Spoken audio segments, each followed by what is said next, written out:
In this video, we're going to discuss the thumbnail. Your thumbnail is probably, in my personal opinion, I look at the thumbnail being more important than the actual title of the video, because I'm always attracted to the actual thumbnail probably before I am the title. And if I like the thumbnail, the next thing I'll do is I'll just drop down and read the actual title of the video. But one thing you need to be aware of is the size of the thumbnail and everything. You need to be sure you get all that correct, because you put something up on YouTube and maybe you can't even read your text. Maybe your text is too small. Maybe it's not big enough.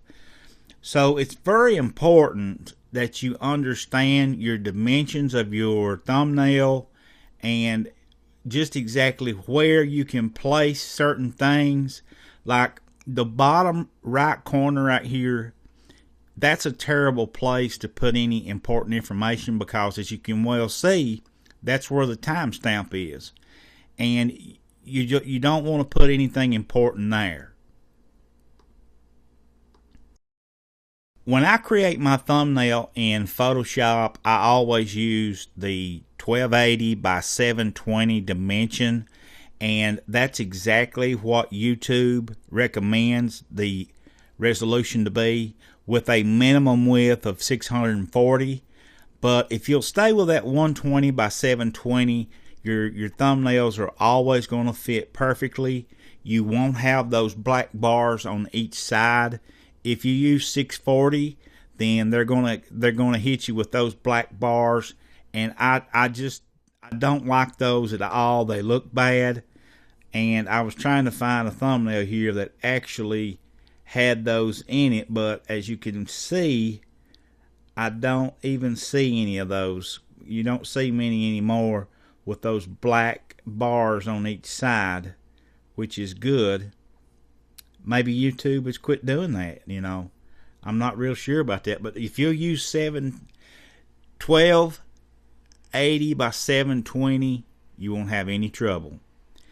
And you need to make sure that all of your font is easily read. You don't want to use some kind of a script or something like that that's hard to read. And as you see, just flipping down through here, some of these are hard to read, like that one right there. And that's even by a big name company. That's a small text, but they're wanting the focus to be more on the camera, I guess. So if it were me, I would use something that just sort of jumped right out at you. And you see here, PewDiePie, or how you want to pronounce that. He has some good thumbnails. He uses a lot of weird looking stuff, and that goes very well on YouTube. The more unordinary you can make it, the better. If yours just looks like everybody else's, then most likely you're not going to get too much, no more than others will. Like this girl here is just, her text is a little bit hard to read. It doesn't pop, and the having her face on there, that's a good thing. But her text, she should have used a different outline to make it pop out more. And if you're not a Photoshop or Pixelmator user, there's websites on the internet, and I'll share a couple of those with you here, where you can actually make your thumbnails, and they do a beautiful job with it. But as you can see here, here's one of my thumbnails right here. And it's really not one of my better ones. But then again, it's easily to read. It's not hard to read what that video is about.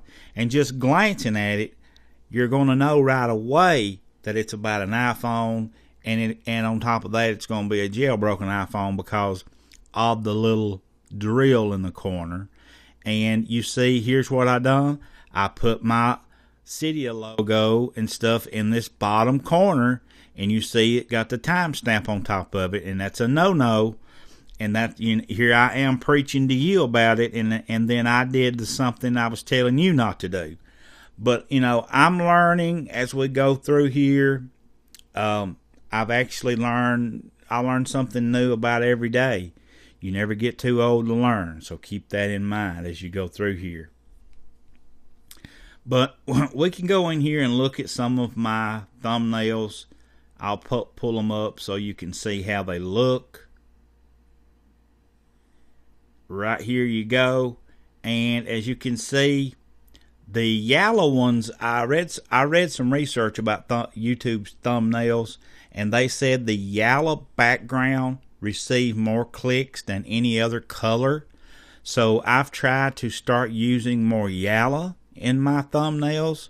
If you see more yellow in my thumbnails, that's why, because of that report that I read.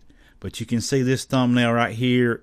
That's a terrible thumbnail, and that's one I did just in the last month or so. But you can't even read the text that's on there, and there's just enough text to just blur the picture out. You can't even read the picture either. So it just looks bad on every account. But here's those black bars I was referring to. In this particular thumbnail here, I used the wrong size. And well, actually what I did is I used a photograph off the internet, and it wasn't the right size. And I put my text in the wrong spot, and it got chopped halfway off. I mean, I just wasn't taking my time with it and doing a better job. Here's the same thing. You know, you need to be aware that you don't want to put text. You need to leave a little bit of room up at the top, and you'll learn about how much, and it won't get cut off that way. Very important, very important. Your thumbnail is your billboard or your commercial for your video, guys. It doesn't get any more important than that. And if you need graphics, there's a website you can go to here called KIAT.com. They have the 50 best free sites for vector images. You can just search it on Google and find it, but you won't have any trouble finding free vector images. But one of my favorite places to go is vecteezy.com. That's it right there, VECTEEZY.com.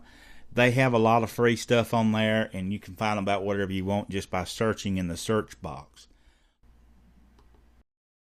Here's one way that you can make your thumbnails on YouTube if you don't have any of the software such as Pixelmator or Photoshop.